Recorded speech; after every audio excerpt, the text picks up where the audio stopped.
forget to subscribe my channel Hang Duk Mana Sas.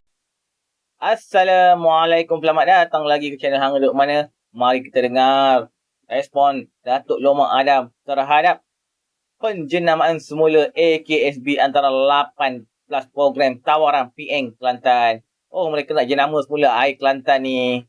Perikatan Nasional PN Kelantan menawarkan 18 program utama sebagai manifesto berdapan pilihan raya negeri Kelantan pada kali ini. Selain itu, gabungan itu parti diterajui PAS mentadbir Kelantan sejak 3 tahun itu menawarkan pembangunan bekalan air bersih dengan penjenamaan semula air Kelantan. Okey, mari kita dengar respon daripada Datuk Lomang Adam. Dia akan kita komen macam biasa. Dalam Islam kita nak buat sesuatu kena ikut urutan keutamaan. Betul tak betul? PAS kata dia parti Islam. Tetapi di mana letaknya urutan keutamaan? Bila masalah air tak selesai, dia tak boleh selesaikan masalah air, dia boleh bagi sagu hati kepada ahli lembaga pengarah syarikat air. Dan hari ini dia kata, kalau kita dapat perintah negeri Kelantan, masalah air selesai, kerana kita akan jenamakan semula syarikat air Kelantan. Tuan-tuan, cuba bayangkan, mereka dah 33 tahun memerintah negeri Kelantan, tak boleh settle. Agak-agak syarikat air Kelantan dia tukar menjadi syarikat water Kelantan, boleh selesaikan masalah air. Dia fikir orang Kelantan ni bodoh, tuan-tuan. Kalau dalam keadaan hari ini, saya nak beritahu tuan-tuan salah satu masalah pemimpin PAS ini, dia tak tahu letak urutan keutamaan. Dalam keadaan hari ini kita lihat rakyat di negeri Kelantan, khususnya penjawat awam kerajaan negeri, mereka nak bayar gaji tiap-tiap bulan. Penjawat awam pun mengharapkan bantuan daripada pusat. Betul tak betul? Duit dah tak ada nak bayar gaji kaki tangan awam. Dia letak keutamaan dia beli Mercedes-Benz dulu, baru dia bayar gaji. Duit yang kita bagi, tuan-tuan, dia bayar untuk beli Mercedes-Benz dulu.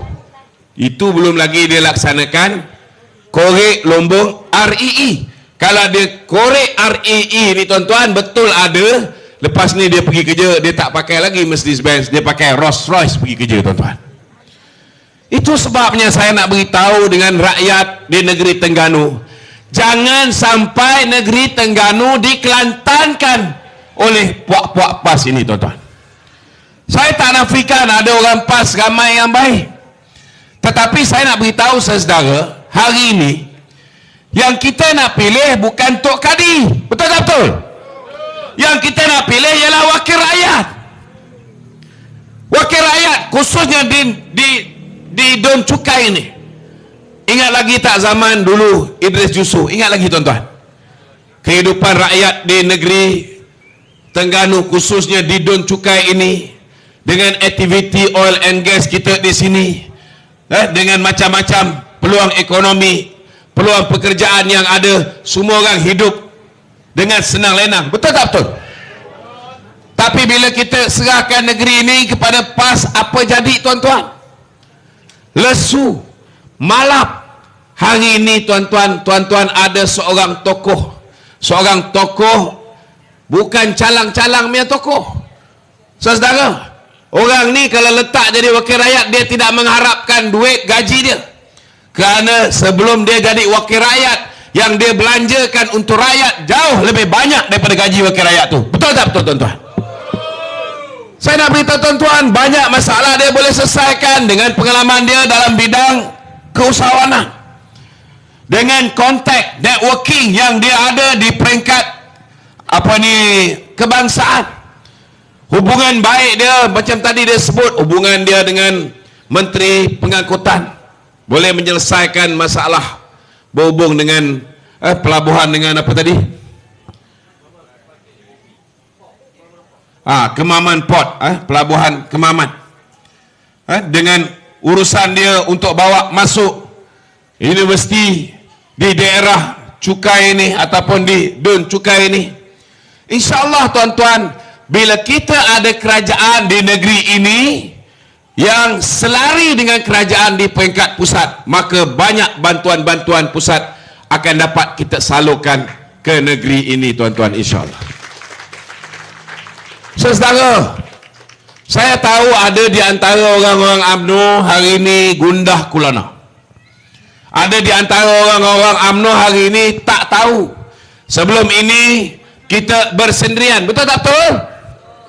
Sebelum ini kita tidak pernah bergabung dengan Pakatan Harapan. Apatah lagi bergabung dengan DAP. Hari ini inilah modal yang paling besar yang dimainkan oleh puak-puak PAS, termasuklah Hanafiah ni. Hanafiah betul nama dia? Yang dulu bila Allahyarham Salahuddin Ayub memperkenalkan menu rahmah. Saudara, mungkin bagi Hanafiah benda tu dia boleh memperlekehkan. Dia boleh perlekeh Allahyarham Salahuddin Ayub. Dia pergi letak air sirap ke dalam dia punya menu rahmah yang dia makan. Tapi saya nak beritahu saudara, saya jumpa dengan pelajar-pelajar di universiti, saya jumpa dengan orang-orang susah. Mereka beritahu selama hari ini bila kami belajar, kadang-kadang satu hari kami hanya mampu untuk makan sekali saja. Sekali saja. Tengah hari kadang-kadang alas perut, mungkin dengan roti ataupun biskut. Hanya malam saja kita makan, takut lapar. Sebab apa? Sebab tak mampu. Tetapi bila buat menu rahmah ni dengan nilai RM5 ke bawah, tuan-tuan, orang yang dulu boleh makan sehari sekali, terutamanya mahasiswa-mahasiswa kita, mereka boleh makan 2 hari sekali. Tetapi ianya diperlekehkan oleh 2 kali sehari. Kerana mereka diperlekehkan. Penat tuan-tuan, hari ni 2 kali ceramah ni. Tadi dekat Kemasik, Kemasik petang tadi. Ini sambung malam. Malam ni saya terus balik, bukan balik Kuala Lumpur tuan-tuan. Terus besok pagi nak pergi ke Pulau Pinang. Malam ni juga terus pergi sana 9 jam. Nak meeting dengan Presiden besok pagi. Saudara, saya nak beritahu dengan tuan-tuan, mereka hanya boleh memperlekeh. Tetapi hari ini kita lihat harga barang-barang, alhamdulillah, walaupun kita tahu harga barang-barang memang sentiasa naik, tetapi saudara, alhamdulillah, semenjak Datuk Seri Anwar Ibrahim menjadi Perdana Menteri, kita lihat kadar inflasi tuan-tuan. Kalau nak cerita tentang harga barang naik, kita kena tengok kadar inflasi. Kadar inflasi ini mengukur sama ada barang itu makin naik ataupun makin turun. Tahun lepas bulan 8 paling tinggi kadar inflasi. Barang paling tinggi naik 4.7% kadar inflasi. Datang Datuk Seri Anwar tuan-tuan, dia berjaya turunkan peringkat demi peringkat.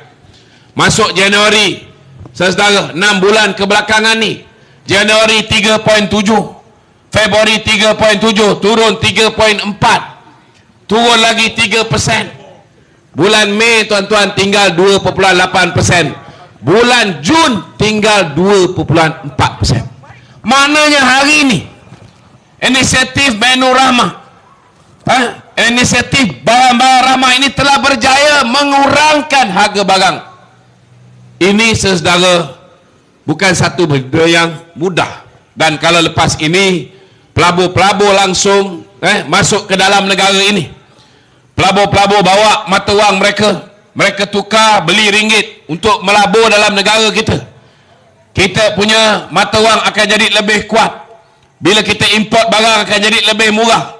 Barang tempatan pasti ada elemen barang import, ianya juga akan jadi lebih murah. Dan akhirnya penderitaan rakyat di atas kenaikan harga barang dapat kita kurangkan secara berperingkat. Tuan-tuan, hari ini mereka tak habis-habis duk kata kita ini sebuah parti yang akan menyebabkan Islam terancam. Dan hari semalam tadi saya tengok TikTok Hanafiah, dia kata orang cukai kecewa kerana Anthony Loke datang ke daerah cukai ni. Saya nak tanya dengan orang cukai depan saya, betul ke kalian kecewa? Betul ke? Tuan-tuan, selama hari ini mereka usung orang gerakan ke sana sini, ada kita kecewa? Malah tuan-tuan, yang sebenarnya kecewa ialah pemimpin PAS. Bila mereka usung pemimpin gerakan datang ceramah dia, last kali dengan pemimpin gerakan itu pun kena halau adik mereka. Betul tak betul? Malu kalau saya jadi Dominic ni tuan-tuan. Saya terus buat tusan keluar daripada Perikatan Nasional. Kawan kita daripada MIC datang. Dia duduk sana, kita panggil duduk depan. Itu cara kita menghormati kawan kita. Betul tak? Ini dia kata, no, you pergi. Tak boleh. Naik presiden ada situ. Saudara, presiden parti dia, Haji Adi pun ada situ. Tak hormati presiden salah satu daripada parti komponen di dalam Perikatan Nasional. Saudara, saya nak beritahu dengan tuan-tuan, mereka kata mereka lah pejuang Islam. Mereka kata kalau pilih Perikatan Nasional, maka hak istimewa orang Melayu dan kedudukan Islam akan terjamin. Saya nak tanya dengan orang Kemaman ni, siapa yang letak agama Islam sebagai agama persekutuan di Malaysia ni? Siapa tuan-tuan? UMNO. Siapa yang letak kedudukan hak istimewa orang Melayu? Siapa yang letak kedudukan bahasa Melayu sebagai bahasa kebangsaan? Siapa yang letak kedudukan raja-raja Melayu di tempat yang cukup tinggi di dalam perlembagaan persekutuan? Siapa tuan-tuan? UMNO. Bila masa pula PAS ni boleh jamin kedudukan orang Melayu, orang Islam? Kita contoh masalah air kat Kelantan ni lah. Takkan dengan jenamakan semula syarikat AKSB ni boleh selesai masalah air Kelantan. Dah lama dah diorang perintah Kelantan dulu. Dah 3 per 3 tahun diorang merintah Kelantan. Sekarang nak jenama pula syarikat tu untuk selesaikan masalah air Kelantan lawak punya. Takkan selesai punya. Nak selesai, diorang kena minta bantuan dari kerajaan pusat. Kerana mereka tak ada duit dulu masa zaman 2018 dulu. Masa zaman Pakatan Harapan dulu pernah bagi 400 juta pun dia orang tak selesaikan masalah air Kelantan ni. Sepatutnya orang selesai lah. Peringkat by peringkat. Macam-macam dia orang ni. Okay tuan-tuan. Mari kita terus menyokong kerajaan perpaduan, terutamanya orang Kelantan. Sokonglah kerajaan perpaduan demi untukkan selesai masalah air mereka. Masalah air mereka yang selama 33 tahun tidak selesai. Okay, Assalamualaikum.